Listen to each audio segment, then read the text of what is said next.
Hello बच्चों, मैं हूं जैनेंद्र, आपका ऑनलाइन टीचर। पिछले भाग में आपने पढ़ा था कि किशोरावस्था में होने वाले परिवर्तन हार्मोन्स द्वारा नियंत्रित होते हैं। आज आप पढ़ेंगे कि हार्मोन्स क्या हैं। हार्मोन्स क्या हैं? हार्मोन्स एक रासायनिक पदार्थ है जो अंतःस्रावी ग्रंथियों द्वारा स्रावित किए जाते हैं। यौनारंभ के साथ ही वृषण, जो कि पौरुष हार्मोन्स टेस्टोस्टेरोन कहते हैं, टेस्टोस्टेरोन का स्रवण प्रारंभ कर देता है और यही हार्मोन्स लड़कों के लैंगिक लक्षणों के बदलाव के कारक होते हैं। उसी प्रकार लड़कियों के यौनारंभ के साथ ही जो अंडाशय है से स्त्री हार्मोन्स एस्ट्रोजन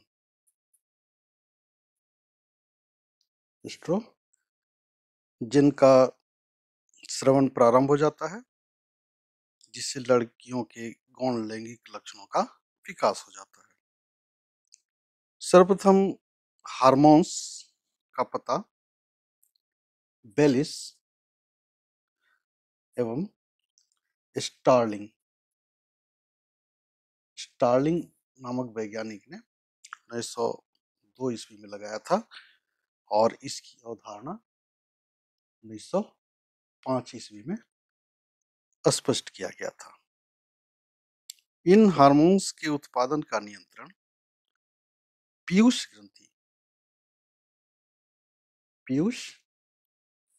ग्रंथि जो कि मस्तिष्क के आसपास पाया जाता है, मस्तिष्क में पाया जाता है, कहिए इसे पिट्यूटरी ग्लैंड भी कहा जाता है। पिट्यूटरी ग्लैंड द्वारा स्रावित हार्मोन द्वारा किया जाता है। अर्थात जो वृषण है जिससे टेस्टोस्टेरोन का स्रवण होता है, अंडाशय है जिससे स्त्री हार्मोन एस्ट्रोजन का हार्मोन होता है, इसका नियंत्रण जो पीयूष ग्रंथि है, पिट्यूटरी ग्रंथि है, उसके द्वारा स्रावित हार्मोन्स के द्वारा किया जाता है। और इन हार्मोन्स का जनन प्रक्रम में अत्यंत महत्वपूर्ण भूमिका होती है। जनन प्रक्रम में हार्मोन्स की महत्वपूर्ण भूमिका होती है और पीयूष ग्रंथि अनेक हार्मोन स्रावित करती है, जो कि पहले मैंने बताया कि उनमें से एक हार्मोन वृषण से जो टेस्टोस्टेरोन उत्पादित करता है और उससे उत्तेजित होकर के और वृषण शुक्राणु का और अंडाशय अंडाणु का निर्मोचन करता है। ये अंडाणु का और उनमें से एक हार्मोन जो है शुक्राणु और अंडाशय से अंडाणु की परिपक्वता को निर्धारित करता है, जो पीयूष ग्रंथि जो हार्मोन्स उत्पादित करता है। पीयूष ग्रंथि से स्रावित हार्मोन पुरुषों में टेस्टोस्टेरोन तथा स्त्रियों में एस्ट्रोजन स्रावित करने के लिए उत्तेजित करता है। इन हार्मोन्स का रुधिर प्रवाह में स्रावित किया जाता है, अर्थात रक्त जो बहता है उसमें इन हार्मोन्स को प्रवाहित करा दिया जाता है, जिससे शरीर के विशिष्ट भागों तक पहुंच जाते हैं तथा यौनारंभ के समय शरीर में परिवर्तन के समय कहिए शरीर में परिवर्तनों को उद्दीपित करता है। और जो मानव में जनन काल की अवधि होती है, मानव में जनन काल की अवधि के बारे में जानिए। तो यौनारंभ प्रारंभ होने की आयु 10 से 12 वर्ष है। इसे पिछले भाग में भी आपने पढ़ा था। और 10-12 वर्ष की आयु से प्रारंभ होकर के लड़कियों में एक विशेष परिवर्तन लाता है तथा यह सामान्यतः 45 से 50 वर्ष तक चलता रहता है। और यौनारंभ में अंडाशयों से अनेक अंडाणु परिपक्व होने लगते हैं तथा लगभग 28 से 30 दिनों के अंतराल पर किसी एक अंडाशय द्वारा निर्मोचित हो जाते हैं। इस अवधि में गर्भाशय की दीवार मोटी होती जाती है, जिससे वह अंडाणु के निषेचन के पश्चात युग्मनज को ग्रहण कर गर्भ धारण कर लेता है। तो इस प्रकार जो अंडाशय है, जो अंडाणु का निर्मोचित करता है, वह जब निषेचित हो जाता है और युग्मनज को ग्रहण कर लेता है तो गर्भधारण हो जाता है। इसी प्रक्रिया में जो शारीरिक परिवर्तन खास करके महिलाओं में जो होता है वो एक है महत्वपूर्ण प्रक्रिया है ऋतुस्राव, जिसे माहवारी भी कहा जाता है। और इसे मासिक चक्र भी कहा जाता है। कई नाम है इसके। इसमें क्या होता है कि यदि अंडाणु का निषेचन नहीं हो पाता है तब गर्भाशय की मोटी दीवार तथा उसकी अंदरूनी परत में जमी हुई रक्त रुधिर वाहिकाओं की परत टूट जाती है और रक्त बाहर आने लगता है, जिसे ऋतुस्राव या माहवारी कहा जाता है। और ऋतुस्राव लगभग 28 से 30 दिनों में एक बार होता है। ठीक है, तो समझ गए होंगे। और चूंकि ये जो मासिक चक्र है या ऋतुस्राव है 28 से 30 दिनों में एक बार होता है, इसीलिए इसे मासिक चक्र भी कहा जाता है। एक और टर्म है जिसको कहते हैं रजोदर्शन, या इसे मेनार्ची कहा जाता है, मेनार्ची।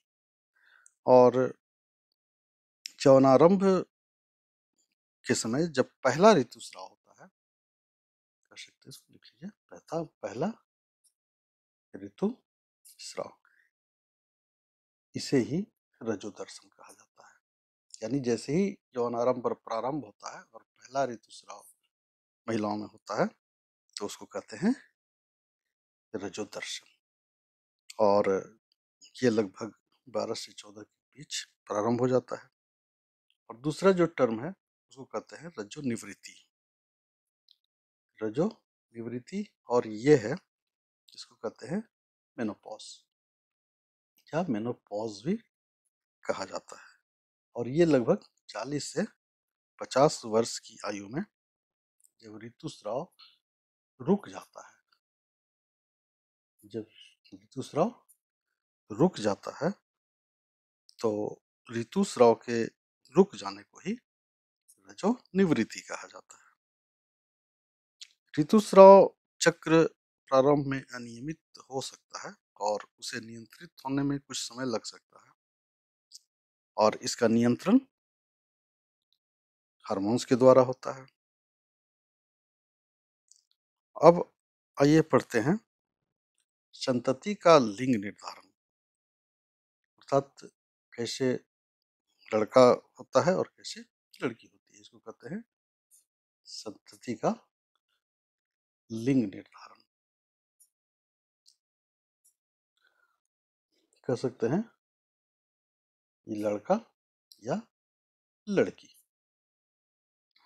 तो जान लीजिए कि यदि अंडाणु का निषेचन हो जाता है तो वह विभाजन करता है और विकसित होने के लिए गर्भाशय में स्थापित हो जाता है। और निषेचित अंडाणु या जिसे युग्मनज भी कहते हैं में जन्म लेने वाले शिशु के लिंग निर्धारण का संदेश होता है। और इसके लिए जो जिम्मेवार होता है गुणसूत्र। सभी कोशिकाओं के केंद्रक में 23 जोड़े गुणसूत्र होते हैं, ये आप पहले भी पढ़ चुके हैं, जो शरीर का निर्माण करते हैं। और इसमें से 22 जोड़ी जो लिंग सूत्र गुणसूत्र होते हैं वो शरीर का निर्माण करते हैं, और एक जोड़ी जो गुणसूत्र है, एक जोड़ी गुणसूत्र, यही गुणसूत्र लिंग निर्धारण करते हैं। क्या करते हैं? लिंग का निर्धारण करते हैं। कैसे करते हैं?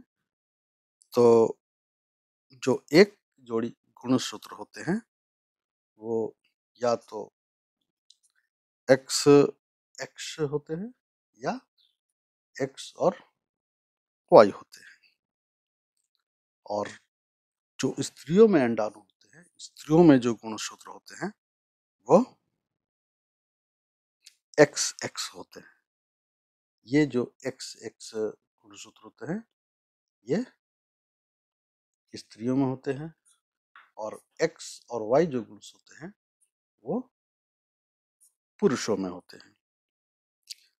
जनन की प्रक्रिया में अंडाणु तथा शुक्राणु के संलयन के फलस्वरूप एक जोड़ी गुणसूत्र बनती है। जब स्त्री का एक्स गुणसूत्र वाला अंडाणु, ये एक्स और पुरुष के एक्स वाला गुणसूत्र निषेचित होता है, तब एक्स एक्स मिलकर और ये मादा शिशु का निर्माण होता है। जब पुरुष का एक्स गुणसूत्र और स्त्री का एक्स गुणसूत्र मिल करके और लिंग का निर्धारण होता है तो मादा शिशु अर्थात लड़की के रूप में विकसित होती है। और यही जब एक्स और वाई मिल करके और गुणसूत्र का निर्धारण होता है तो जो युग्मज बनता है वो नर शिशु होता है, अर्थात लड़का का जन्म होता है। तो इस प्रकार जो एक्स एक्स गुणसूत्र है और एक्स वाई खास करके पुरुषों में होता है, तो एक्स एक्स मिल करके मादा शिशु और एक्स वाई मिल करके नर शिशु अर्थात लड़का के रूप में विकसित होता है। इस प्रकार स्पष्ट है कि जन्म लेने से पहले शिशु का लिंग का निर्धारण उसके पिता के द्वारा होता है। और ये जो समाज में भ्रांतियां फैली हुई है कि मादा शिशु अर्थात लड़कियों के जन्म के लिए स्त्रियां जिम्मेदार है, पूर्णतः निराधार है। जब लड़का या लड़की के जन्म लेने या लिंग निर्धारण कहिए का पूर्णतः जिम्मेवार पुरुष के ऊपर होता है। अब आइए, लिंग हार्मोन के अतिरिक्त कुछ अन्य हार्मोन हैं जो हमारे शरीर को प्रभावित करते हैं। तो लिंग हार्मोन के अतिरिक्त अन्य हार्मोन,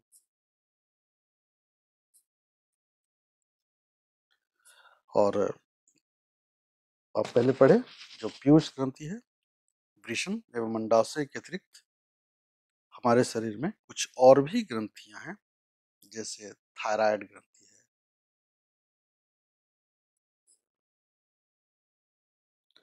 अग्नाशय ग्रंथि है, तथा अधिवृक्क या इसे एड्रिनल ग्रंथि भी कहा जाता है। एड्रिनल, ये मुख्य 3 और ग्रंथियां हैं जो कि अंतःस्रावित ग्रंथियां हैं, और ये अलग अलग कार्यों को नियंत्रित करती हैं। जैसे थायराइड है, थायराइड ग्रंथि से थायरॉक्सिन निकलता है।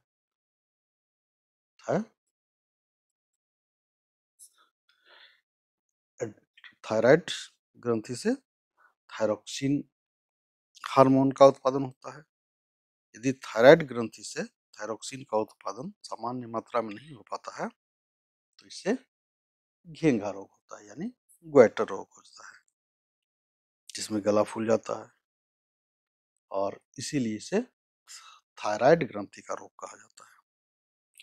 दूसरा जो ग्रंथि है वो अग्नाशय है, जिसको पैंक्रियाज कहा जाता है। और पैंक्रियाज इंसुलिन का उत्पादन करता है। यदि इंसुलिन का उत्पादन पर्याप्त मात्रा में नहीं होता है तो व्यक्ति मधुमेह रोग से ग्रसित हो जाता है।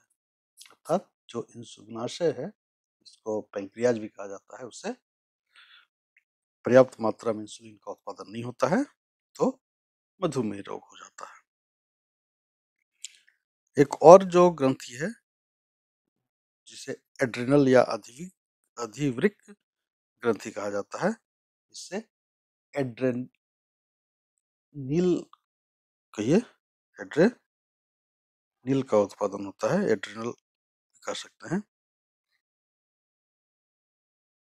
एड्रेनलिन क्रोध, चिंता एवं उत्तेजना की अवस्था में तनाव का संयोजन करता है। थायराइड और एड्रिनल ग्रंथि पीयूष ग्रंथि द्वारा स्रावित हार्मोन के माध्यम से प्राप्त आदेश के अनुसार ही अपना हार्मोन स्रावित करती है।